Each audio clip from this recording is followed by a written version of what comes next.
नमस्कार दोस्तों, आप सभी का स्वागत है आपके चैनल डिवाइन भक्ति में। आज हम सुनने जा रहे हैं श्रावण माह महात्म्य 11वां अध्याय रोटक तथा उदंबर व्रत का वर्णन। सनत कुमार बोले, हे देव, श्रावण मास के बारों में सभी व्रतों को मैंने आपसे सुना, किंतु आपके वचनामृत का पान करके मेरी तृप्ति नहीं हो रही है। हे प्रभु, श्रावण के समान अन्य कोई भी मास नहीं, ऐसा मुझे प्रतीत होता है। अतः आप तिथियों का महात्म्य बताइए। ईश्वर बोले, हे सनत कुमार, मासों में कार्तिक मास श्रेष्ठ है, उससे भी श्रेष्ठ माघ कहा गया है, उस माघ से भी श्रेष्ठ वैशाख है, और उससे भी श्रेष्ठ मार्गशीर्ष, जो श्री हरि को अत्यंत प्रिय है। विश्वरूप भगवान से उत्पन्न होने से ये चारों मास मुझे प्रिय हैं, किंतु 12 मासों में श्रवण तो साक्षात शिव का रूप है। सनत कुमार, श्रावण मास में सभी तिथियां व्रत युक्त हैं, फिर भी मैं उनमें प्रधान रूप से कुछ उत्तम तिथियों को आपको बता रहा हूँ। सर्वप्रथम मैं तिथि तथा वार से मिश्रित व्रत आपको बताता हूँ। श्रावण मास में जब प्रतिपदा तिथि में सोमवार हो तो उस महीने में 5 सोमवार पड़ते हैं। उस श्रावण मास में मनुष्यों को रोटक नामक व्रत करना चाहिए। अतः रोटक नामक व्रत 3.5 महीने का भी होता है। ये लक्ष्मी की वृद्धि करने वाला तथा सभी मनोरथों की सिद्धि करने वाला है। हे मुने, मैं उसका विधान बताऊंगा, आप सावधान होकर सुनिए। श्रावण मास के शुक्ल पक्ष में प्रतिपदा तिथि को जब सोमवार हो तब विद्वान प्रातः काल यह संकल्प करें, मैं आज से आरंभ करके रोटक व्रत करूंगा। हे सुरश्रेष्ठ, हे जगत गुरु, मुझ पर कृपा कीजिए। उसके बाद अखंडित बिल्व पत्रों, तुलसी दलों, नीलोत्पल, कमल पुष्पों, कहलार पुष्पों, चंपा तथा मालती के पुष्पों, गोविंद पुष्पों, आक के पुष्पों, उस ऋतु तथा काल में होने वाले नाना विध अन्य सुंदर पुष्पों, धूप दीप नैवेद्य तथा नाना प्रकार के फलों से शूलधारी महादेव की प्रतिदिन पूजा करनी चाहिए। विशेष रूप से रोटकों को प्रधान नैवेद्य अर्पित करना चाहिए।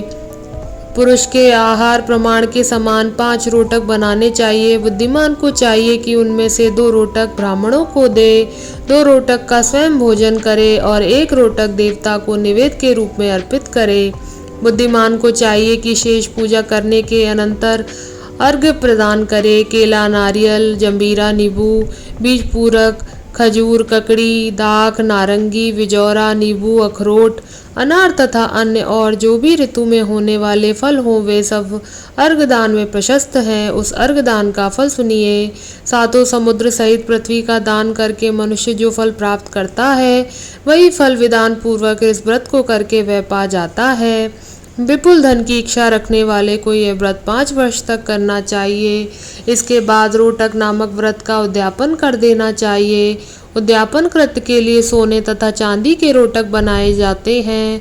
प्रथम दिन अधिवासन करके प्रातः काल शिव मंत्र के द्वारा घृत तथा उत्तम बिल्व पत्रों से हवन करें। हे तात, इस विधि से व्रत के संपन्न किए जाने पर मनुष्य सभी वांछित फलों को प्राप्त कर लेता है। हे सनत कुमार, अब मैं द्वितीया के शुभ व्रत का वर्णन करूंगा, जिसे श्रद्धा पूर्वक करके मनुष्य लक्ष्मीवान तथा पुत्रवान हो जाता है। औदुंबर नामक वह व्रत पाप का नाश करने वाला है। शुभ सावन का महीना आने पर द्वितीया तिथि को प्रातः काल संकल्प करके बुद्धिमान को विधि पूर्वक व्रत करना चाहिए। इस व्रत को करने वाला स्त्री हो या पुरुष, वह सभी संपदाओं का पात्र हो जाता है।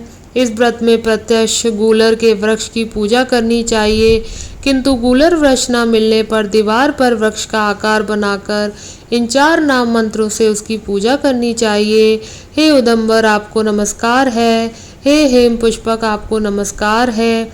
जंतु सहित फल से युक्त तथा रक्त अंड तुल्य फल वाले आपको नमस्कार है। इसके अधिदेवता शिव तथा शुक्र की पूजा भी गूलर के वृक्ष में करनी चाहिए। इसके 33 फल लेकर 3 बराबर भागों में बांट लेना चाहिए। इनमें से 11 फल ब्राह्मणों को प्रदान करें, 11 फल देवता को अर्पण करें, 11 फलों का स्वयं भोजन करें। उस दिन अन्न का आहार नहीं करना चाहिए। शिव तथा शुक्र का विधिवत पूजन करके रात में जागरण करना चाहिए।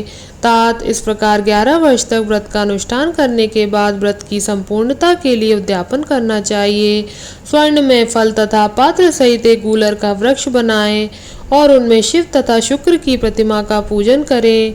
इसके बाद प्रातःकाल होम करें। गूलर के शुभ कोमल तथा छोटे छोटे 108 फलों से तथा गूलर की समिधाओं से तिल तथा ग्रस सहित होम करें। इस प्रकार होम कृत्य समाप्त करके आचार्य की पूजा करें। उसके बाद सामर्थ्य अनुसार 100 अन्यथा 10 ब्राह्मणों को ही भोजन कराएं। हे वत्स, इस प्रकार व्रत किए जाने पर जो फल होता है उसे सुनिए।